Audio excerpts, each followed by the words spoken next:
German today, so this will be in English.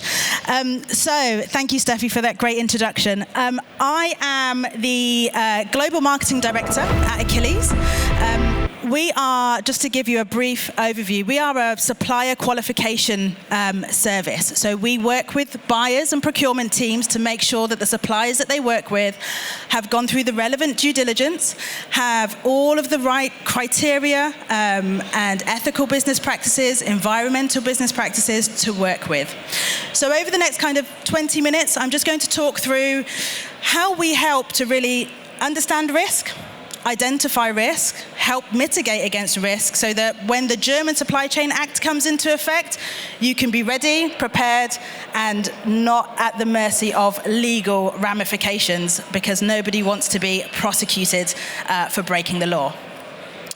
So let me just start with what has changed. The world has changed, as we all know. If not COVID, then something else.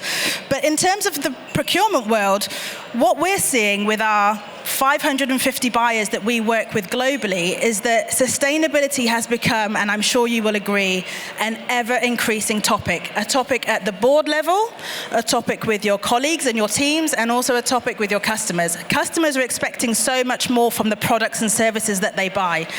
And so, 54% of the respondents in a recent survey that we did told us that the main reason for wanting to follow sustainability best practice is to be a good corporate citizen. So above profits, it's about people. It's about making sure that the planet is a safer place to work in and live in moving forward. But of course, sustainability is also now feeding into government action. So in the UK, we have, mandates and targets to become carbon neutral by 2050. Here in Germany, it's the same, 2030, 65% reduction in carbon emissions. And that government action is driving, as we know, legislation. So the German Supply Chain Act, which I absolutely will not attempt to pronounce in German, is, as we know, coming into effect on the 1st of January 2023 for companies that have more than 3,000 employees, and the following year for companies that have more than 1,000 employees. And if this isn't adhered to, obviously the implications of that are vast. Up to 800,000 euro fines, the reputational risk, the loss of customers, the loss of market share, so on, so on. So, where are these risks and where are they coming from? We're broadly seeing that there are a myriad of risks, the number of risks in supply chain. They can come from any direction. And planet, profit, and people have always been a key kind of buzz phrase in the industry over the last 10 years. We've called it CSR, we've called it sustainability, etc. So where are we seeing these risks? From a planet perspective, everybody's racing to have electric vehicles, renewable energy. We're trying to make the planet a better place to live in and work in for future generations. But that's also causing a great demand on electric vehicles, the production of this renewable energy, and the supply chains that sit behind that are increasingly feeling the pressure and the stress. We're seeing a record level of demand for electric vehicle batteries, for example. But then when we look, let's take the same example, electric vehicle batteries. From a profit perspective, the price of nickel has surged in the last 12 months, which adds about, on average, $1,000 to the price of the average EV. Now, that can either be a cost that you pass on to the customer, or it can be a cost that is eroding profit margin. So from a profit perspective, that's not great for businesses either. And then finally, the people element, which, in my opinion, is probably the most important. Recent article in a newspaper in the UK discovered that actually Tesla, which is a well-known brand for electric vehicles, were making Shanghai workers sleep inside the factories, which is clearly not an ethical business practice. And as it will impact, as well as Elon Musk's activity on Twitter, will impact their share price and all of the demand for their products and their business as a whole. So, we understand risks, where they're coming from, why it's important. So let me get into the sort of detail of this a bit more then. The three steps. First is understanding, second is identifying, and third is mitigating. So let's start with understanding risk. In Achilles, we kind of see risk covering these 5 areas. Financial risk. The risk of financial collapse from a supplier that you work with, primary supplier primarily, causes 28% of disruptions in supply chains. So whenever there's a disruption, typically it's because a main supplier, an important supplier, has gone financially bust. Understanding the profit margins of your suppliers and how financially stable they are is a core component of sustainability, because you don't want to work with somebody who is at risk of not being able to fulfill their promises. The next is the legal case. So you can be liable for unethical or illegal activity. There are laws in place that say even though it's not you that's typically doing the unethical practice, like in the case of Tesla, it wasn't actually there, it was actually them. It could be one of your suppliers doing something unethical that could have legal ramifications on you and your business. The next is labor practices. So, in the UK, we saw a 42% increase just in 2020 alone, which was the kind of start of COVID, but a 42% increase in the number of people calling the helpline to flag that they were being unfairly treated. They had poor working conditions, they felt threatened in the workplace, they had their passports removed, they had, essentially unfair working conditions. And it is increasing. It is kind of the biggest hidden or unspoken risk there potentially is, because everybody thinks, we're a modern civilized country, we don't have modern slavery risk, but actually it is quite apparent in a number of sectors. We also have health and safety. So Achilles originally started in the oil and gas business about 30 years ago, primarily focused on making sure that the data and the information we were capturing from suppliers was all about the health and safety of their workers. Did they have lots of accidents happening in the last year? And if so, how bad were those accidents? Do they treat their staff right? Do they have the right training in place to make sure that they're getting home safely at night? And then finally, environment. Environment. As I said before, government targets to become carbon net zero in the next 10 to 15 years are ever increasing and becoming important more and more globally. So what our services do is look at all 5 of these areas, make sure that we ask questions of the supply chain under each of these topics that are mapped to your definition of risk. So some of these might be more risky to you than others, and that's perfectly fine.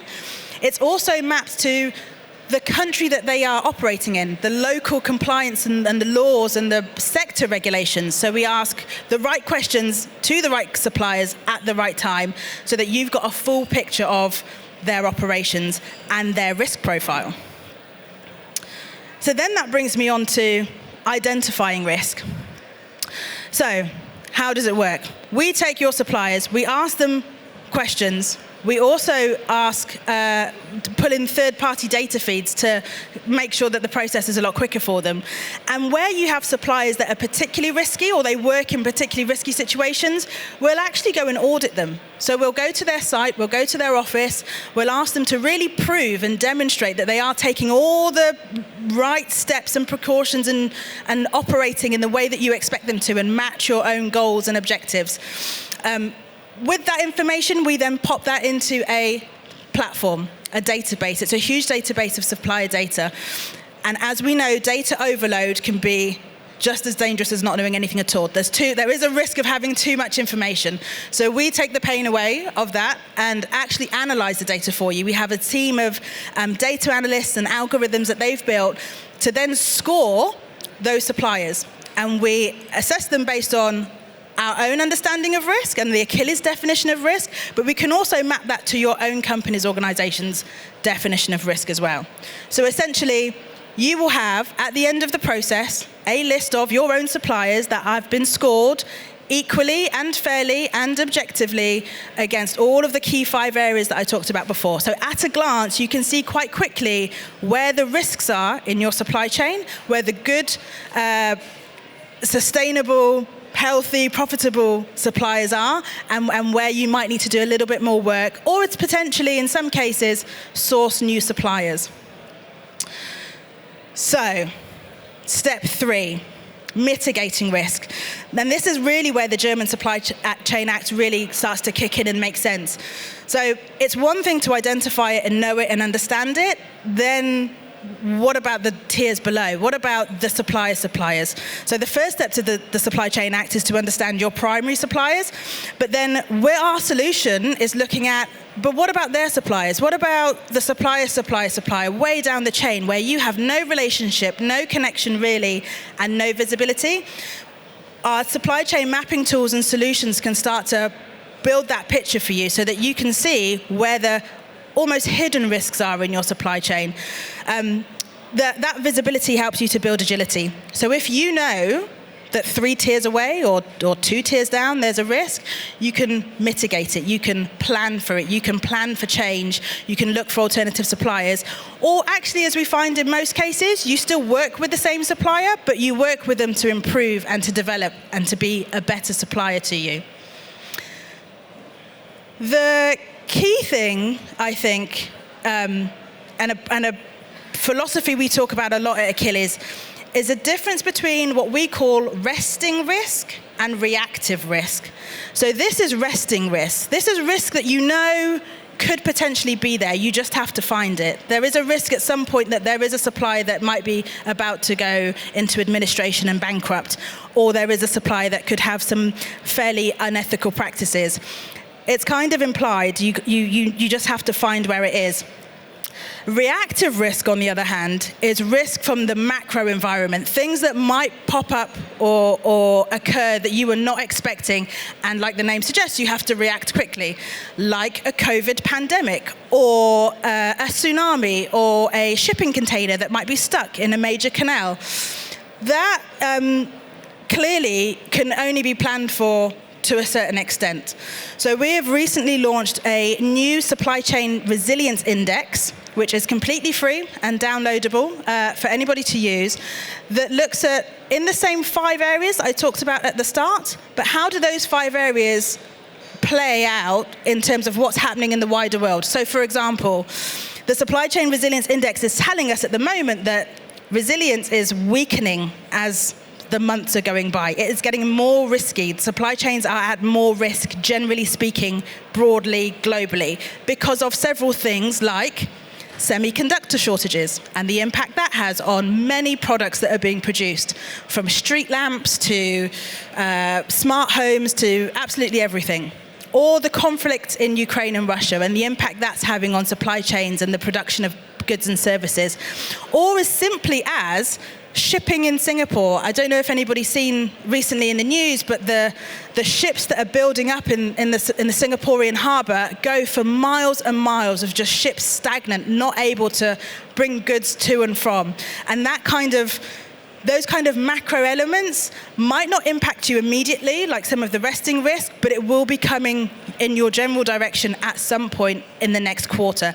And that's kind of where our resilience index helps to kind of be a bit more strategic in thinking, okay, I'm expecting some shipments from Singapore where my suppliers are. Can I find somebody closer? Can I find somebody or a supplier that has the same credentials, same qualifications, but is closer to me? Nearshoring is a common phrase that is used, and we work with the IFC and World Bank on a particular initiative to help boost the supply chain and suppliers that are able and go through exactly the same validation process that I talked about before, but are landlocked. They're in Europe, they're in the Western Balkans, and they have just the same capabilities and products and services, but they could potentially be an alternative or a new source of supply. So, to kind of wrap up, I think I would say that sourcing with confidence is going to be a big topic for German supply chains moving forward, and that good data equals good insights. So we take the pain out of, and the stress, and the effort and energy to qualify your suppliers in the way that you would expect, to industry standard, completely compliantly, and give you the data and the insights to make better informed decisions about who you will supply from, when you will supply from them, and how it would work.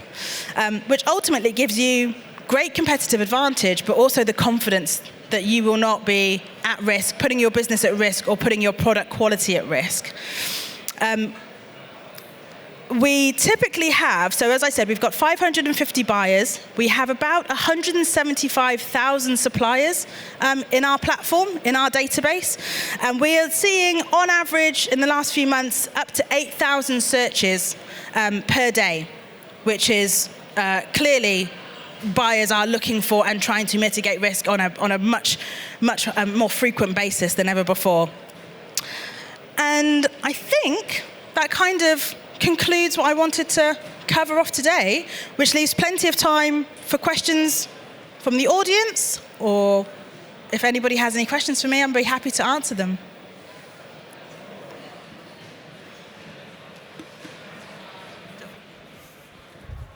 I will join you on the stage so that you're not so alone. Thank you. We have a question there. Hello? The microphone doesn't work, just Hello? try it again. Oh, Yes, yeah, it works. Perfectly. Okay, how do you distinguish in between a supplier and the real manufacturer? Because these indexes will only work if you really make that distinction. Yeah, so what we've been doing is looking at the product or service that is being produced and making the connection between the components that make that up. So for example, let's take an electric vehicle. You have the engine components, the interior, the wheels, the tires, etc.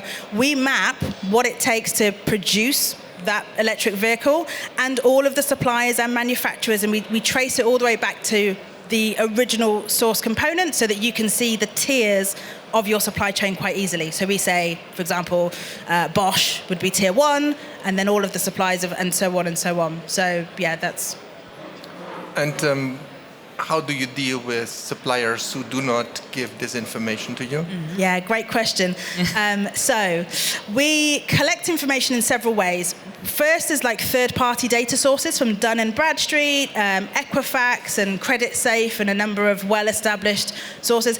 The reason we do that also is because it saves the supplier time. So filling out one of these questionnaires and going through the process is quite a time commitment for them.